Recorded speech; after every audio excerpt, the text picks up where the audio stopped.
congressman na to. Honorable Lord Dan Suan, congratulations, sir. Sinabi niya dito na after daw pinost yung mga pangalan na bumoto na i-impeach si VP Sara, nagtanong daw yung mga kabag-anak niya, bakit? Para masave ang laway niya, isa na lang explanation niya at ito. I voted yes because it was the right thing to do. VP Sara and her family must be held accountable for their wrongdoings. Inadmit niya dito na sumuporta daw siya noon sa mga Duterte, pero si Speaker Romualdez at si Bongbong Marcos Jr. ang nag-open ng kanyang mga mata. Mga Duterte daw ay ginagamit lang sila. Hindi daw sila yung totoong magandang halimbawa ng mga leader sa ating bansa. Ito na pinakamalala. To my supporters, I know you stand with me. Rest assured, the ayuda is coming. After we voted yes, Speaker Romualdez provided additional budget, kaya nga. allowing us to give even more assistance to 100 the million. people. Hoy, napaka-honest naman ng congressman na to. May bigayan ngang nangyari. This is just the beginning. Tama ka, nagsisimula pa lang itong bigayan. So sa mga anti-Duterte na nagsasabing fake news daw na may bigayang nangyari, ayan, tanungin yung congressman na yan. Yeah, kaya nga. Kayo ha, Lord Dan Suan, isa sa nag-yes para ma-impeach si Sara, kongresista. Basahin natin yung pangatlong paragraph ng sinabi niya. Statement niya ito dahil marami daw nagtatanong sa kanya na bakit niya yun ginawa, ang pagboto, ang pag-yes. To my supporters, I know you stand with me. Rest assured, the ayuda is coming. Ayuda is coming after we the voted yes. Speaker Wow. Romualdez provided additional budget allowing us to give even more assistance to the people. Tingnan nyo. Grabe. My God. Earlier today, may lumabas din na nagkaroon daw ng 150 million para dun sa 215 na congressman para bumoto ng yes. Tanong natin ha, kapag ba hindi sila bumoto ng yes, hindi sila bibigyan ng pang-ayuda or assistance tama para sa naman mga yun tao? Tama ang sinasabi ng karamihan. Ang ayuda ay gagamitin para sa eleksyon, pambili ng boto, at nagamit na rin para bumoto sa impeachment ni Sara Duterte. Ang linaw ng pagkakasabi, Ayan, oh. after we voted yes, Ayuda ibig sabihin is coming. nakakompromise yung 150 million. Bumoto ka lang ng yes para i-impeach si Sara. Kung ako isang kongresista, hinahainan ako na 150 million. Di ba? Parang pinapainan ako na kumagat. Na gusto kong instant money, ayan na. Pipirma lang ako, mag-yes lang ako. Bakit parang nakadikit yung pagbibigay ng ayuda kapag pumirma ka ng yes? Kapag hindi ka ba pumirma ng yes, hindi ka bibigyan ng pang-ayuda para sa mga Pilipino na taxpayer ng Pilipino mga ginamit dyan? Correct. Hindi ba dapat ang pagbotohan na ginawa dyan ay walang kapalit? Walang Tama. mapapaisip ka kasi may perang involved? Hindi ba dapat pinag-iisipan niya nang walang nangingialam? O yan, kitang-kita. After we voted yes, Speaker Romualdez provided additional budget. Nagdagdag pa ng budget kasi bumoto ng yes. Ano, sino nagsisinungaling? Yung kongresistang yan na bumoto ng oo? Isa sa nag-yes yan, no? Lord and Honorable Lord and gumising kayo. Suan. Ang ipinambabato kay Sara ay 125 million. Kami alam na namin yan ay isang Correct. malaking kasinungalingan. Pero bibigyan ko kayo ng math. 150 million pinamigay na ayuda. Ginamit pa tong ayuda ha. Para sa bawat kongresista na bumoto ng yes ma-impeach si Sara. 150 million times 215 na kongresista. Oo, Kung yan lang 215 bibigyan, ang baka pumirma. hindi bibigyan yung mga kongresistang nag-no, hindi bumoto. 215 times 150 million. Ilang bilyon yan? I-gets nyo yung logic? Na yung 125 million na binabato kay Sara, ginastusan ng bilyon-bilyon para ma-impeach. Kaya Hindi nga. totoo yung sinasabing lakaw ni Sara. Ang gusto ng mga yan is matanggal si Sara dahil may plano Exactly. yung mga yan. Kitang-kita. Nakakaloka naman itong kongresistang to. Bakit siyang pang-statement? Hindi mo alam kung nag-iisip. Hindi ko alam kung nagbibigay siya ng hint. Nakatanggap ako. Nag-yes ako. Pero itong nangyari. Hindi ko alam kung ganyan ha. Pero kung ganyan, ibig sabihin matalino siya. Pero kung yan ay nasa puso niya talaga yung statement na yan, Diyos ko naman, attorney. Parang nilaglag mo naman yung lolo nyo. My God. Oh my God. As in, tuwang-tuwa ibang tao na si Sara ay na-impeach. Ayan, wala na kayong pera. PhilHealth nyo nga, kaka-announce lang, bankrupt na. Yeah, bankrupt ng PhilHealth. Tapos ayan, ginawang ayuda, ginawang panuhol. Panuhol. Para ma-impeach si Sara. Nawala pa sa tuldok ng binabato kay Sara na 125 million. Mag-compute kayo. Magising kayo sa katotohanan. Kaya nga. Na yung pera nyo, ubos na, simot na. Ayaw nyo buksan yung mga mata nyo. Ayan, sinasampal kayo ng katotohanan. Kakampi na nila yan. Kaalyado na nila. Isa sa mga nag-interview kay Rodrigo Duterte nung in-invite siya sa Congress. My goodness. Oh, grabe ha. Dahil sa pangtatraidor mo sa mga Davaoenyo, hindi ka na nila No, ipoboto. isa pa ito, traidor. Isa-isang Taga kongresista Davao. ng Davao del Sur na pumabor para ma-impeach si VP Sara, kinakarma na. Correct. Bahay nito sa Davao, di umunay binato ng dumi ng tao sa galit sa kanya Wow. ng maraming Davaoenyo. Tila ramdam na raw ni Congressman John Tracy Cagas ang galit ng mga supporters ni Vice President Sara Duterte matapos makita ang pangalan nito na pumirma para ma-impeach ang Vice President sa kanyang pwesto. Pinulabog ng maraming netizen ang congressman ng Davao del Sur na si Congressman John Tracy Cagas nang marami sa kaniyang mga constituents ang magreklamo at tila sabihan itong traidor nang pumabor siya sa pagpapatalsik kay VP Sara. Ilan sa kanyang mga supporters ang tila itinanggi ang paratang at sinabi pang hindi siya bumoto para mapatalsik ang Ay, eh, business sa kanyang sus! pwesto.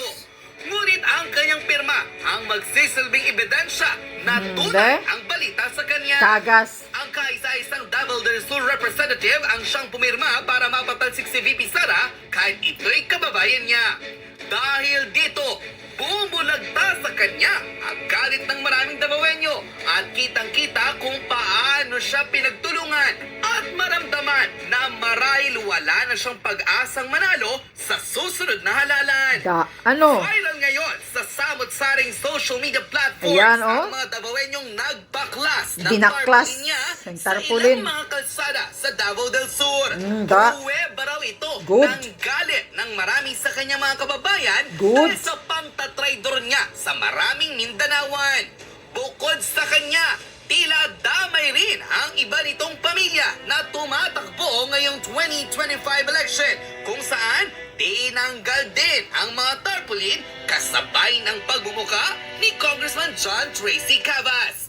Dahil dito, nagbigay ng controversial comment post ang isang netizen online kung saan siniguradong hindi ito mananalo dahil sa pangtatraidor niya sa maraming Davaoenyo.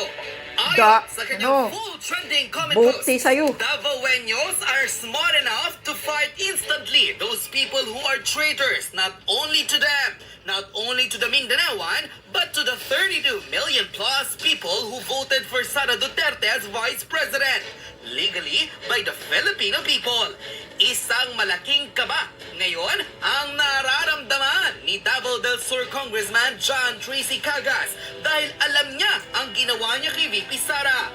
He notes that the people of Davao is solid to the Dutertes hindi dahil sa pangalan ng mga ito, kundi sa serbisyo nila sa tao. Exactly. The family is serving their constituents for more than a decade now. Na ni isang kaso ng pandarambong, hindi nila ginawa. Sabi nga sa kasabihan, malinis pa sa crystal clear ang konsensya ng mga yan, kaya hindi kayang magnakaw o pumabor sa mga magnanakaw. Their authenticity remains through the years dahil yan talaga sila. Mahal nila ang tao, ang mga Pilipino. And this congressman from Davao del Sur voted to impeach Sara? Why? Alam mo ang ugali ng mga Duterte. Hindi sila kurap at lahat sa kanila trabaho para sa bayan. Tapos ikaw pa na mismong kababayan nila ang isa sa mga pumabor para patalsikin siya. Dahil sa pera, walang-wala na ba? Kaya pati kababayan mo ipinagkakanulo mo sa demonyo. Kaya di na ako makagtataka kung bakit pinopunit ng mga Davaoenyo ang pagmumukha mo every time na makikita kanila sa kalsada. Inis ang nararamdaman nila sa'yo. Traidor ka. And yes, sukdulan kung magalit ang mga yan. What One of my friends in Davao, especially in Tagum, called me last night. And she said, binato ng tae yung gate ng bahay mo ng mga botanteng noon Yes! sinuportahan ka.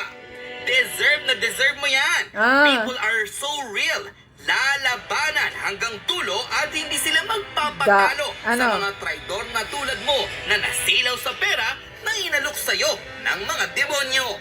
Asahan mo, Congressman Cagas, hindi ka mananalo sa eleksyon. Unquote. Kumpirmado ngayon pa lamang raw ay ramdam na ni Congressman John Tracy Cagas ang galit ng maraming botante sa Davao del Sur matapos ang kanyang ginawang pagboto para mapatalsik si VP Sara sa pwesto. Sa galit ng marami sa kanila, tila pinagbabaklas ito hindi lamang ang tarpaulin ng kongresista kundi maging ng kanyang buong pamilya. May mga balita pang dahil sa galit ng maraming Davaoenyo, binato nila ng dumi ng tao ang bahay nito. Good for you. Ha? Good for you, Congressman Cagas. Yan ang nababagay sa'yo. Batuhin ng tai. Yan. Dahil traidor ka sa mga taga Davao. Isa kang taga Davao pero isa ka pang bumuto. Bumuto ka sa impeachment ni Sara Duterte.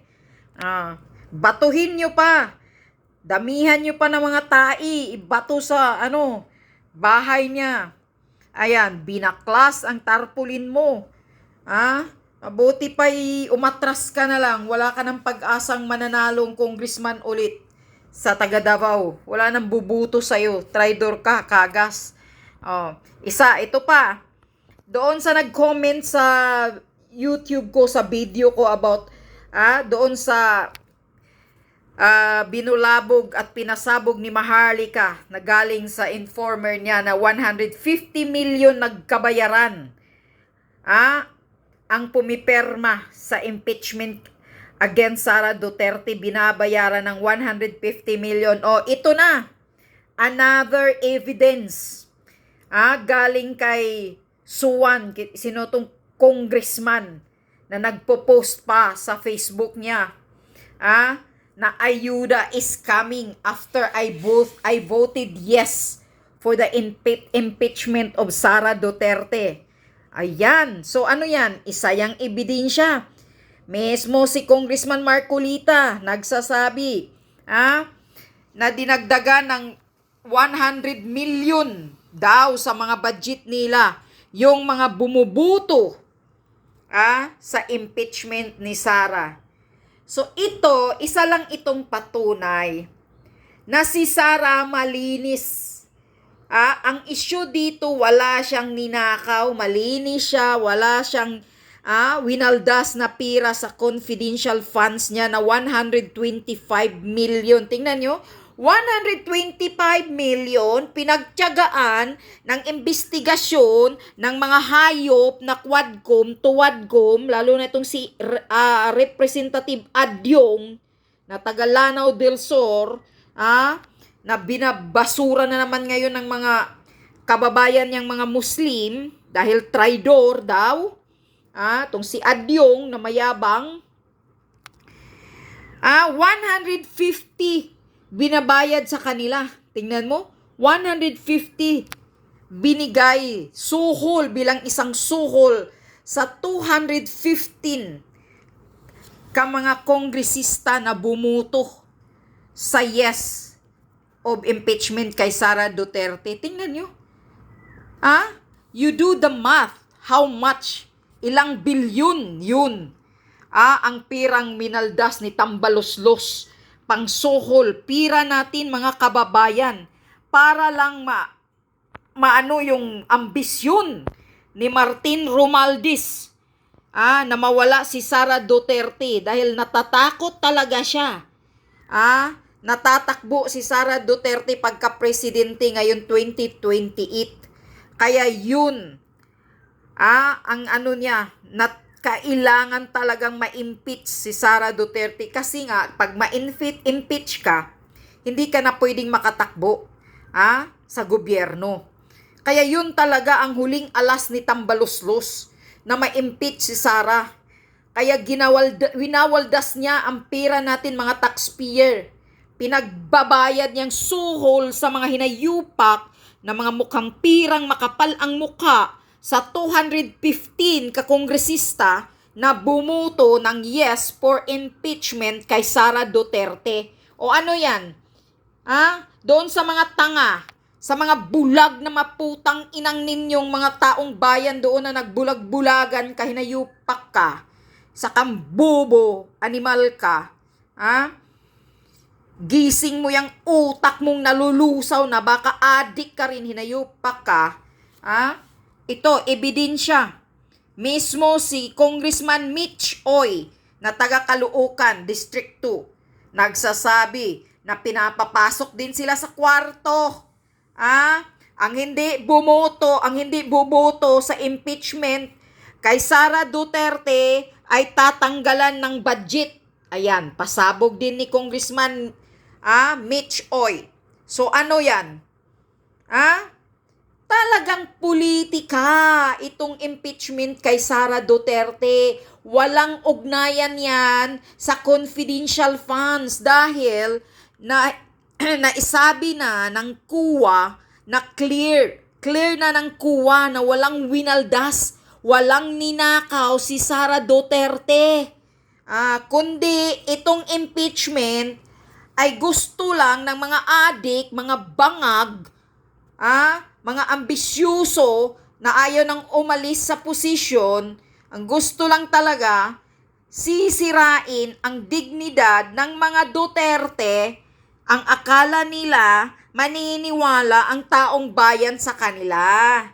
Ang akala nila, makikinig sa mga propaganda na ginagawa ni Tambaloslos doon sa mga utusan niyang mga bayaran niyang mga taing vloggers, mga tain na mga vloggers, na mga insimada vloggers, na mga mukhang perang patay gutom, na mga bayaran din, hindi makalamon kung hindi magpabayad, walang kwintang mga Pilipino.